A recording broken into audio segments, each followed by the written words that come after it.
নমস্কার বন্ধুরা, মিনু ছোট রান্নাঘরে সকলকে জানাই স্বাগত। চলে এসেছি আজ আবারও একটা নতুন ভিডিও নিয়ে। আজ আমি বানাবো কচুরলতি চিংড়ি মাছ দিয়ে, যেটা সবার খুব পছন্দের জিনিস। এই সময় তো বাজারে প্রচুর পরিমাণে কচুরলতি পাওয়া যাচ্ছে, তো আমি আজকে সেটাই বানাবো। কিভাবে বানাবো, কি কি নিয়েছি বানানোর জন্য, সবটাই আপনাদের দেখিয়ে দেবো। প্রথমে আমি লতিটা সেদ্ধ করতে দিয়ে দেবো। বেশিক্ষণ না, মিনিট 5 একটুখানি ভাপিয়ে নেব। তো আমি জলটা বসিয়ে দিই গ্যাসটা অন করে। জলটা চাপিয়ে দিলাম। এর মধ্যে 1 চামচ পরিমাণ নুন দিয়ে কচুর লতিগুলোকে আমি 5 মিনিটের জন্য ভাপিয়ে নেব। লতিগুলো আমি আগেই কেটে পরিষ্কার করে ধুয়ে নিয়েছি।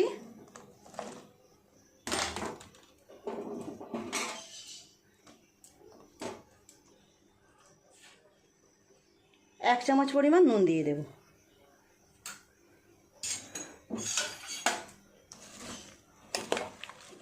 একটু চাপা দিয়ে দেবো 5 মিনিটের জন্য। খুব বেশি সেদ্ধ করব না, অল্প একটুখানি ভাপিয়ে নেব। এই সময় আপনাদের দেখিয়ে দিই আমি কচুরলতিটা বানানোর জন্য কি কি নিয়েছি। একটা বড় সাইজের পেঁয়াজ এইভাবে ছোট ছোট করে কুচিয়ে নিয়েছি। একটা ছোট সাইজের টমেটো নিয়েছি। 150 গ্রাম মতো চিংড়ি মাছ, আর এখানে কিছুটা রসুন থেঁতে নিয়েছি। এছাড়া প্রতিদিনের যে সমস্ত মশলাগুলো থাকে সেগুলো তো আছেই।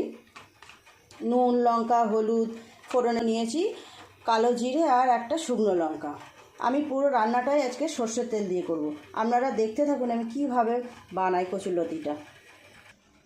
বন্ধুরা, 5 মিনিট তো হয়ে গেল। এবার কচুরলতিগুলো আমি ঢেলে নেব। দেখুন সিদ্ধ হয়ে গেছে। খুব বেশি সিদ্ধ করিনি, তাহলে আবার একদম গলে যাবে। জলটাকে ঝরিয়ে নেব।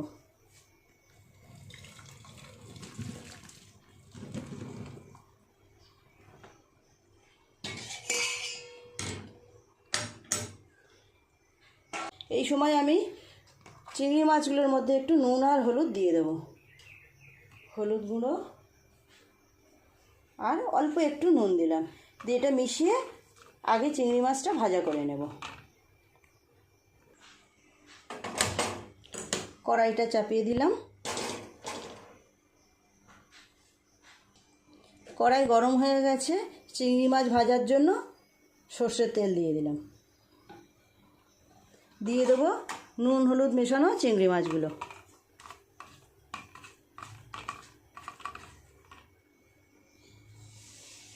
অল্প একটুখানি ভাজা করে নেব। চিংড়ি মাছ তো খুব নরম, বেশিক্ষণ ভাজতে সময় লাগে না। অল্প একটু নেড়ে চেড়ে নামিয়ে নেব। চিংড়ি মাছগুলো ভাজা হয়ে গেছে, তুলে নেব।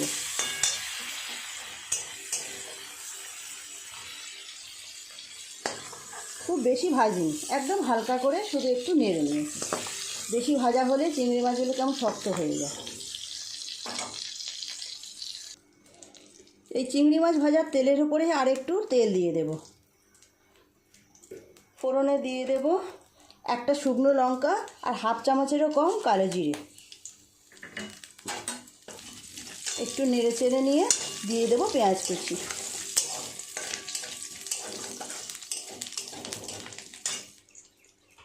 ফোড়নটা হয়ে গেছে, পেঁয়াজ কুচি দিয়ে দেব আর রসুনটাও এর সঙ্গে দিয়ে দেবো। রসুনটা আমি একটু থেঁতে নিয়েছিলাম।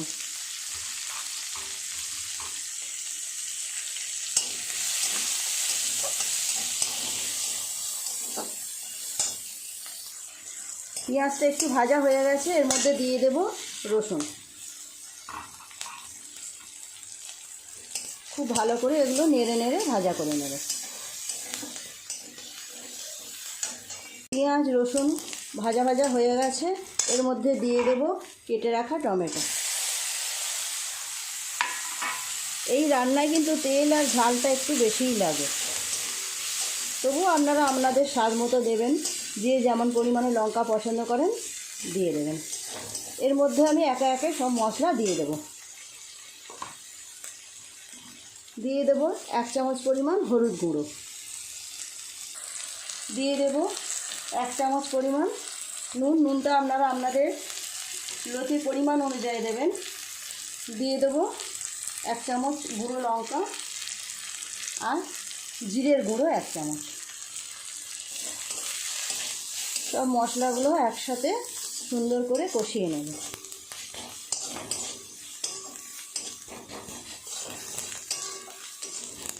অল্প একটু জল দিয়ে দেবো।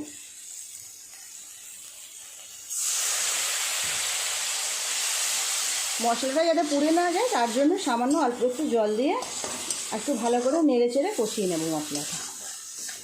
এর মধ্যে এবার দিয়ে দেবো সিদ্ধ করে রাখা কচুরলতিগুলো।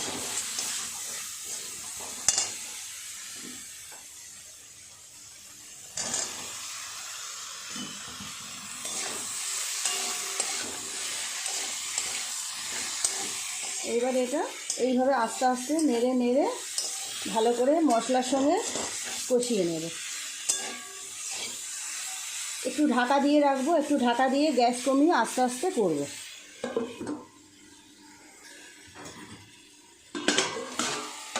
আবারও একটু ঢাকাটা খুলে নেড়ে দেব। সুন্দরভাবে কষানো হয়ে গেছে। এবার এর মধ্যে অল্প একটু জল দিয়ে দেব। সিদ্ধ করা আছে, অল্প করে একটু জল দেবে, 1 কাপ মতো।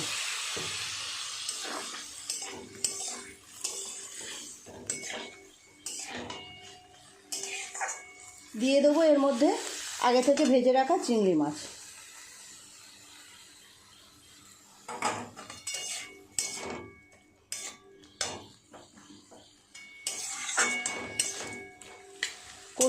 কচু রান্নায় আমরা তো সবসময় অল্প একটু মিষ্টি দিই, কচুরলতি রান্নাতেও একটুখানি মিষ্টি দিতে হবে। এটা জলীয় জিনিস, একটু মিষ্টি না দিলে ভালো লাগে না। দিয়ে দেবো অল্প পরিমাণ চিনি, 1 চামচ পরিমাণ চিনি নিয়েছি, দিয়ে দিলাম।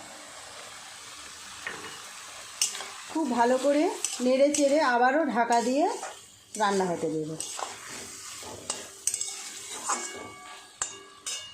ঢাকা দেওয়া থাক, আস্তে আস্তে কম আঁচে হয়ে যাবে। বেশ কিছুক্ষণ হয়ে গেল, ঢাকাটা খুলে দেখি কচু, এই দেখুন প্রায় হয়ে এসেছে। খুব সুন্দর সেদ্ধও হয়ে গেছে। আর একটু নেড়ে চেড়ে শুকনো শুকনো করে নামিয়ে নেব।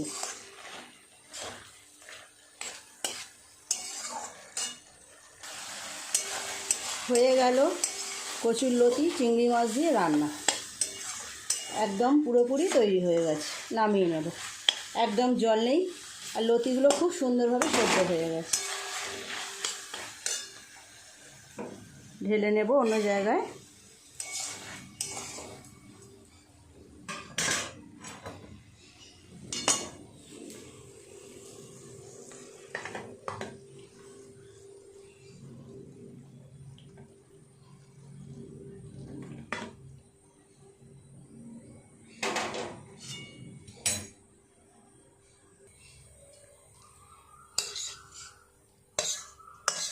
তৈরি হয়ে গেল আজকের রেসিপি।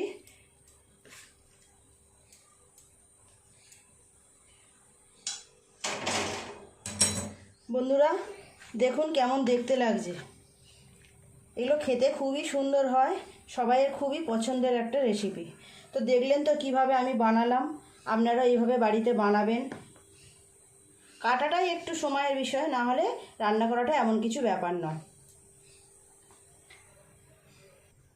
আপনারাও বাড়িতে এইভাবে বানিয়ে নেবেন, সবাই ভীষণ পছন্দ করে। চিংড়ি মাছ তো আমরা যে রান্নাতেই দিই না কেন সেটাই হয়ে যায় একেবারে 1 নাম্বার।